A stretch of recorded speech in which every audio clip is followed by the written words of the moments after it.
study rap battles for a living. I study rap battles for a living. I study rap battles for a living. I study rap battles for a living. I study rap battles for a living. I study rap battles for a living. I study rap battles for a living. Nigga, please. 3, 2, 1. Six said that. I had to play that clip over and over and over and over just for you guys to get the idea of this video. Now, last night, they said that Aubrey Drake Graham had dropped his petition to sue UMG, Universal Music Group, and Spotify for what he said that they pumped up Not Like Us, the diss track against him from Kendrick Lamar, that they employed bots. And I seen all of these OV hoes, I hate to use that word, but there's no other better way to describe them, big up to K-Dot, all on Twitter running with this narrative that Drake had settled, he had made UMG bend over, he had made them his and that he had won. That's why he withdrew the lawsuit. Even though when you look in the court documents, it literally says no party has made any money. This was withdrawn with no monetary gain for any party. I responded to a few of these people, dug a little deeper, until I found out the original person who posted this nonsense narrative online was a company owned by one of Drake's biggest stans, aka Certified Jared. The guy is a goofball, and he's a stan beyond stans. Like, this guy would make Stan look like the average, fly-by-night fan of an artist. This guy is obsessed with Drake. I think if he could wear Drake's skin around the house, he would. That's how creepy it is and how obsessed he is with Drake. So he's spinning this narrative that Drake won the lawsuit, which I'm like, there was no lawsuit, it was a petition. There says nothing in these court documents that there was a deal or a settlement going on, because there was none. It said nothing about any of that. But they were running with this narrative that there was a settlement. And when I responded to this and I said, hey man, this is not what the paperwork says, I don't know how many responses from people saying, well, how do you know? You weren't there. They could have some background deal. They could have some deal on the side or something. You don't know what was said. They could have a private deal where they shook hands on it or something. A private background deal? A private background deal, you say? Mother. This is Universal Music Group and Spotify, a multi-billion-dollar company. There are no background deals, okay? None. I don't have to be an entertainment lawyer to tell you that when you're operating at that level with that amount of money on the line, everything is on paper. Everything is co-signed by lawyers. Everything is in writing.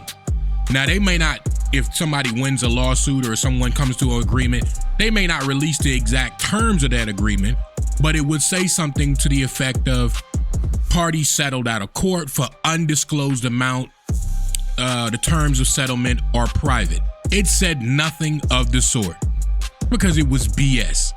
Ran by these owl people. I'm going to call them that, not OVOs. Call them owl people for right now. I don't know if YouTube's going to try to censor me. Ran by these owl people, right? So that was last night. Then today, not even a couple hours ago, this jackwagon goes back to federal court to file the actual lawsuit, because before it was just a petition to see if he had a case, I guess, or if his lawyers were gonna run with the case. And now he files the actual lawsuit in federal court. Let me be clear. This is all about Kendrick Lamar performing Not Like Us at the Super Bowl. Because I know, and I got in an argument with a friend of mine where he was like, there's no way he gets up in front of the American people and says certified level boy, certified PDF files. And I said, he ain't got to say it. He doesn't. All he has to do is start the line. Everybody in the stadium will do the rest. They tell me Chubb's the only one that get your hand-me-down and party at the party playing with his nose now. And Papa got a real case, why is he around? Certified lover boy, certified pedestal. God, fuck him up. I'ma do myself. Why you pulling like a bitch, ain't you? Trying to strike a chord, and it's probably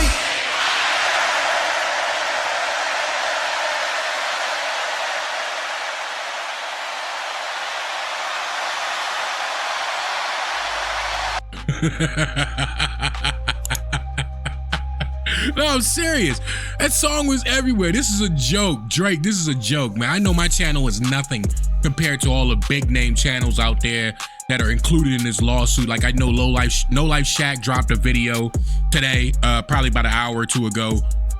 He included Cartier family. He included Kai Cenat, some other people. But I know I'm not nobody in this YouTube space. But Drake, listen to me here, Chief. You're going about this the wrong way, man. You lost the battle. The best thing you could have did was stay off the internet, regroup, stay off the scene for like a year. Let everybody miss you. You know, you're a big artist. You got a sound to you. Stay out the way for a while, then come back with an exceptional album. No disses towards Kendrick Lamar, because let's just be honest, you don't really want it with that guy. You aren't intellectually capable of boxing with that guy when it comes to lyrics. We found that out. I knew that before the beef even started, but regardless. And then come back with a phenomenal album, something that's gonna break the radio waves, and then you'll be back on top. But your ego is what's hurt right now, and that's why you're doing this, is because your ego hurt. You can't let this go because you thought for sure, because you're Aubrey Drake Graham, that no one can stop you. You've been feeling yourself for way too long, sir. Way too long. And those people around you, they aren't your friends, man. They're not telling you the truth. They're lying to you. Because if they were your friends, they would have told you not to do half the stuff you did after the beef ended. Starting with releasing that garbage Heart Part 6 trash. That was trash. That whole track was trash, man. I'm sorry. From the rapping to the bars itself, the only thing that was good about that track was the beat. Like, you wasted that beat. That was a good beat, and you wasted it on nonsense. I just posted that thing in the beginning to say that if you studied hip hop, if you studied beefs like you say you did, you wouldn't be acting the way you are acting right now.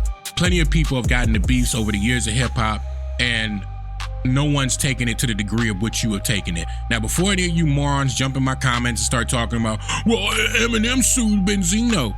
Eminem didn't sue Benzino over a diss track. He sued Benzino because Benzino was trying to release a track that he recorded when he was in his teens, like, I don't know, 14, 15 years old, when he was upset about being broken up. He got broke up by an African-American girl who was dating a black girl. She broke his heart, and that's why he was upset. And he recorded a track, and it said some disparaging things, but he was a teenager. Like, come on, man. Who as a teenager hasn't said some stupid stuff? That's why hip hop never held him accountable for that. I mean, he released his apology, but nobody was mad because they were like, hey man, who as a teenager hasn't said stupid stuff? Plenty of people, plenty of us when we were a teenager have said plenty of stupid. It just is what it is. But that's what he was suing Benzino for. He was suing him for that and using the source as a outlet, because at the time the source was the biggest hip hop media space, and using that as his personal attack machine against Eminem.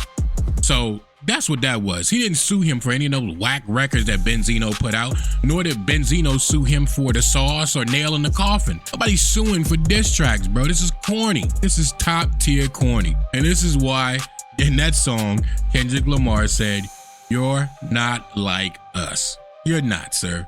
I can't believe this guy. And just for you other OVO fans out there, man, let me keep it a buck. That song was everywhere, man. When I mean it was everywhere, like my stepson knew that entire song, word for word, bar for bar. And he's 11. All his friends knew it, all of them. And it wasn't, oh, this is just some Cali stuff. I don't live in Cali. I don't live nowhere near Cali. I'm not gonna reveal my location, but I don't live anywhere near the West Coast. And that song was everywhere. It was played at sporting events, bar mitzvahs, parties, weddings, any type of reception that had music that was being played, and it was urban or hip hop. That song was everywhere, man. It was a massive song.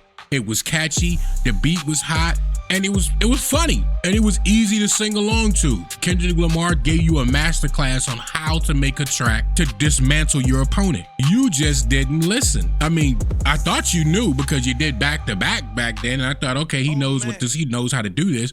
But you didn't. You released Family Matters, and although it was a scathing diss, there was no truth to it whatsoever. Although there's been mumblings about the content material, Not Like Us, about you for years. There's been a lot of mumblings about you about that for years, Drake. Yeah, the guy took you to school, man, and you seem pretty upset about it. you seem really upset about it. This is not going to end well for you. I want you to know this. This is going to blow up in your face. You got an Acme Dynamite kit, and it's going to blow up in your face, sir. I mean, I wouldn't even be surprised today, man, if Not Like Us climbs back up the charts.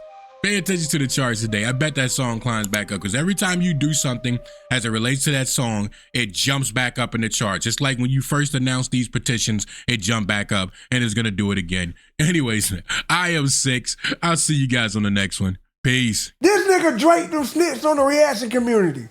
It's no way. It's no way you got us in this case, dog. Think said that.